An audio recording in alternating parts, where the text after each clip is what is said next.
everyone, and welcome back to my channel. It's me, Gina, and I am going to be cooking today something that I never had before until I married my husband. I wasn't even aware of it, but being that America has a crazy love of bacon, I feel like this recipe really needs to get out there.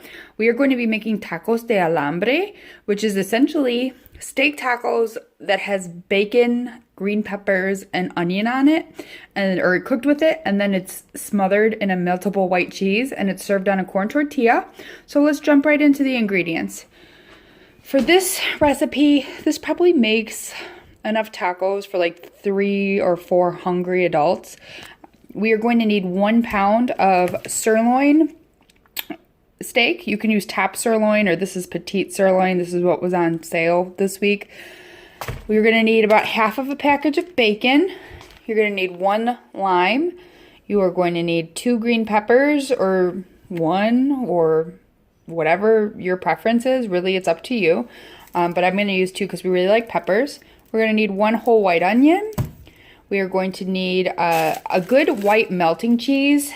So I'm going to be using Munster, but preferably you use something that's actually like Hispanic in nature, like Oaxaca or Chihuahua or Munster, or Manchego. But since I was shopping at Jewel last week, they didn't have that, and I just got Munster. And then just to season it, we're going to need salt and pepper. And then for serving, I'm going to serve it with some frijoles de la olla that I'm going to make chinos, or like refried, some leftover arroz rojo, which I made the other day. And I will link a video to how to make that at the end. Actually, there's a video for both of these. And then, of course, you're going to need corn tortillas.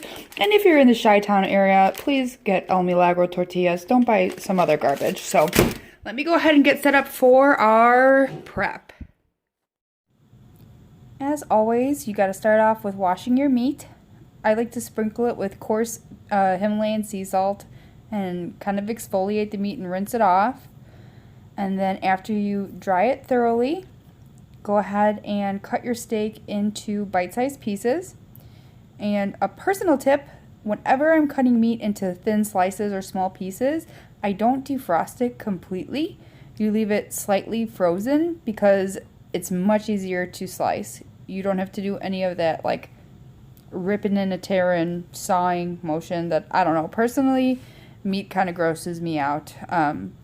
Our family was vegan for like 6 months, but it just didn't end up being manageable. So long story short, any trick that can make the butchering of meat less gory for me, I'm down with. So as you can see here, I finished chopping up the steak pieces, and then you're going to squeeze the juice of 1 lime over the meat.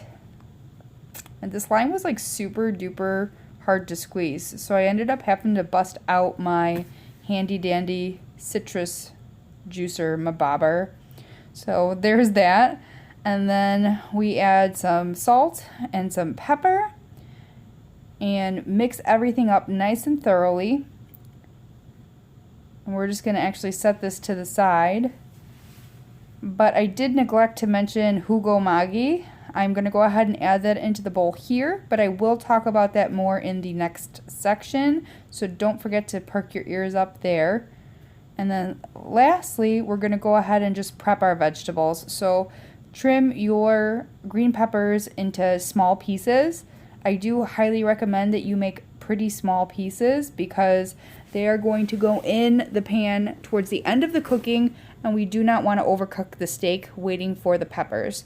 So there we go. That's all taken care of. And then just a traditional small dice on your onion.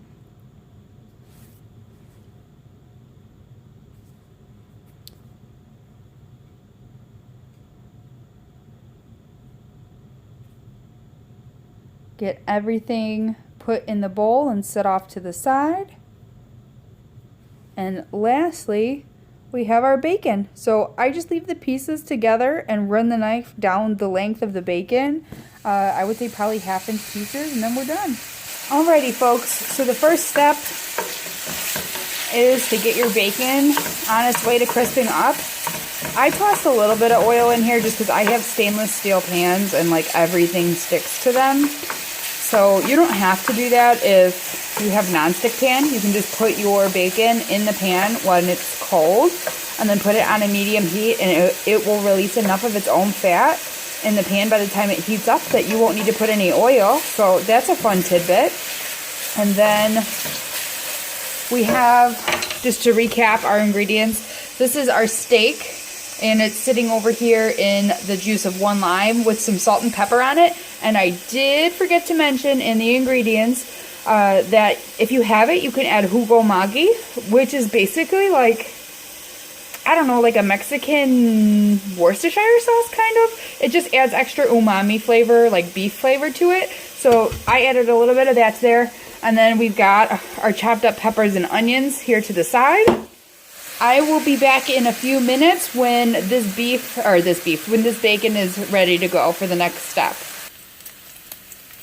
Okay, y'all, so this is the point you want to get to on your bacon.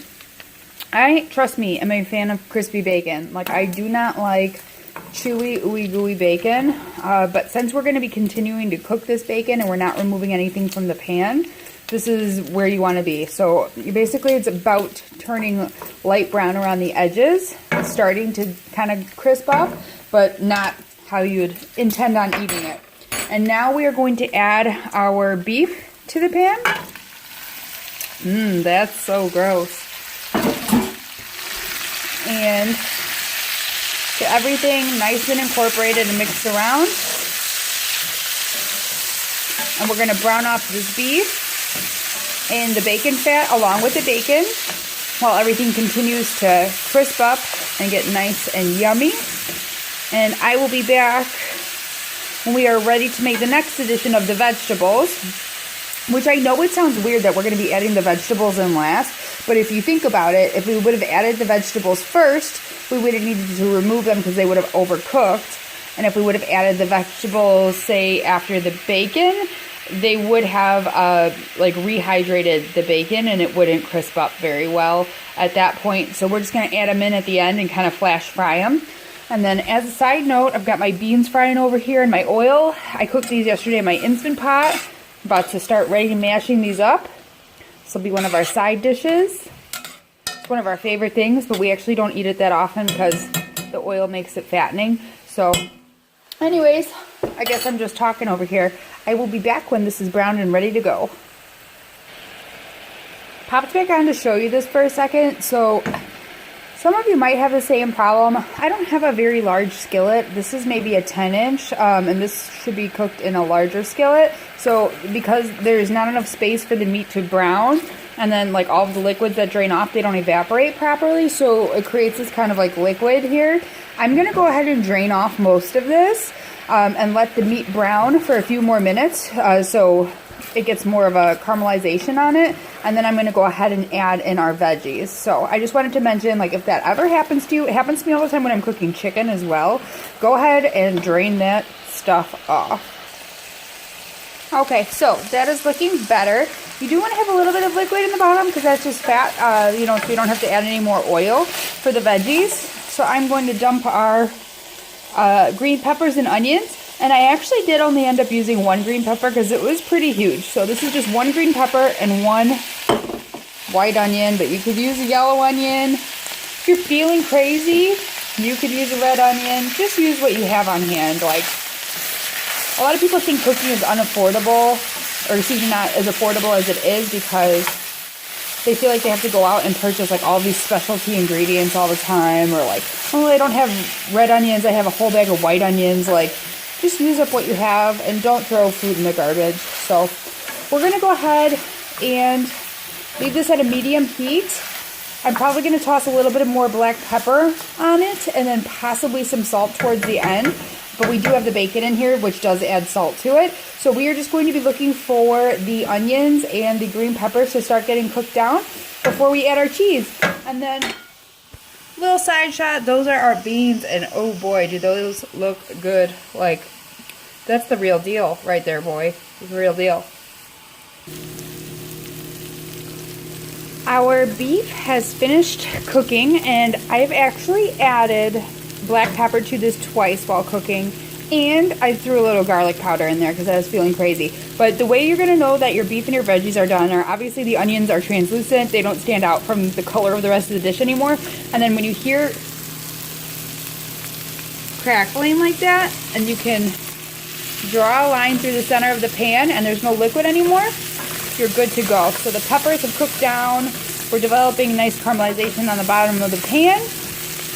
Now is a good time to go ahead and start warming up your tortillas and getting your side dishes ready. I've got my rice in the microwave and my beans are done. So let's go ahead and spread this out nice and even. Oh man, this looks so good, dude. The bacon is crispy. And we are not going to be shy about our cheese. So as I said, I'm using Munster cheese. I'm using deli slices. It's what I had access to. It was on sale. And if anybody hates on you for that, then they can go eat somewhere else. That's what I'm saying. And then maybe I took a bite of cheese right there. Maybe. Just cover it up so no one knows.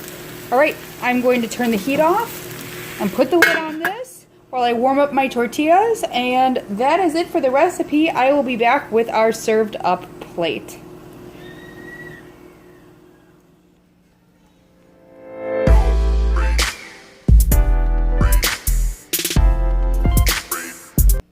Alrighty, so this is our finished table. We've got our rice, we have our beans. Somebody forgot to buy tomatillo, so I couldn't make salsa, and oh man, does that look so good or what?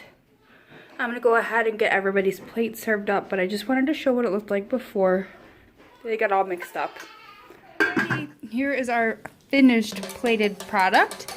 We've got cheesy, beefy, delicious, steaky, veggie infused tacos. And I hope you enjoyed this video. Give it a try. If you like this video, if you could like and subscribe, I'd really appreciate it. And if you really like it, hit the bell icon so you can get notified about my future posts. Thanks and have a great day.